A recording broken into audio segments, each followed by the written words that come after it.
Hi friends, welcome to our channel. మీరు చూస్తున్నారు Shri TV. మన దేశాన్ని పాలించిన ఎందరో రాజులు ఎన్నో విజయాలతో ఘన చరిత్రను సాధించారు.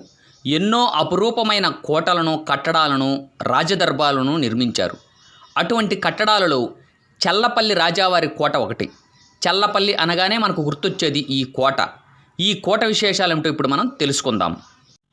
ఈ కోట కృష్ణా జిల్లాలోని చల్లపల్లి ప్రాంతంలో ఉంది. ఇటు విజయవాడకు, మచిలీపట్నంకు అతి దగ్గరలో ఉంది.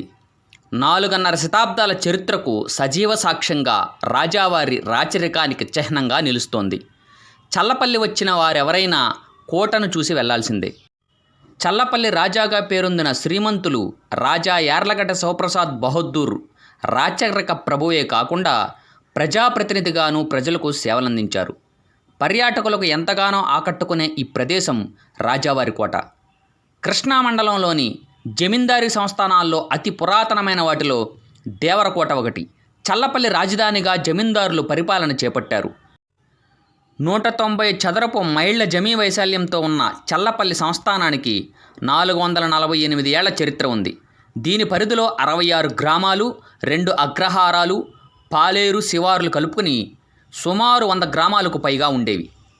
చల్లపల్లి రాజా పేరిట స్థాపించిన శ్రీమంతులు రాజా యార్లగడ్డ శివప్రసాద్ జూనియర్ కళాశాల ఎందరో విద్యార్థులను తీర్చిదిద్దింది. దివిసీమలోని ప్రముఖ పుణ్యక్షేత్రాలుగా విరాజిల్లుతున్న మోపీదేవి శ్రీ సుబ్రహ్మణ్యేశ్వర స్వామి క్షేత్రం, పెదకళ్ళేపల్లి శ్రీ దుర్గానాగేశ్వర క్షేత్రం, శ్రీకాకుళంలోని శ్రీకాకుళేశ్వర స్వామివారి దేవాలయాలకు చల్లపల్లి రాజవంశీయులు వంశపారంపర్య ధర్మకర్తలుగా కొనసాగుతున్నారు.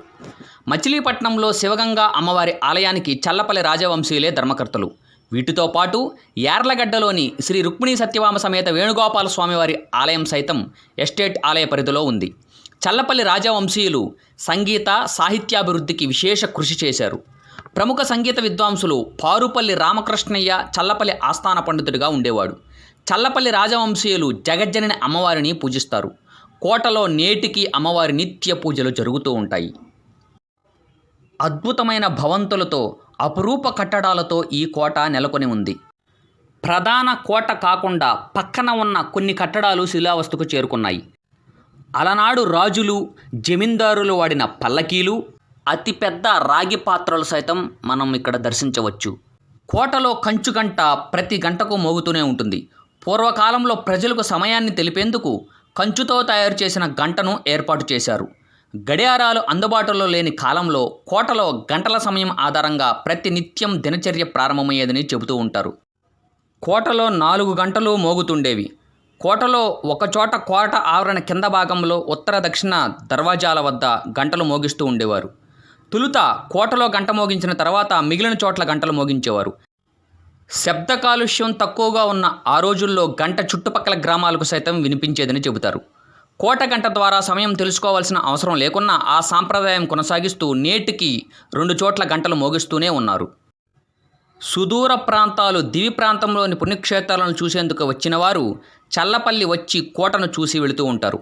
20 ఎకరాల్లో ఉండే కోట బురుజులు, పచ్చదనానికి ప్రశాంతకు చిహ్నంగా ఉండే అశోక వృక్షాలు, విశాలమైన ఆవరణ, పూర్వకాలం నాటి జాడీలు, నాటి శిల్ప సంపద, ఎత్తైన ప్రధాన ద్వారం సందర్శకులను ఆకర్షిస్తుంది.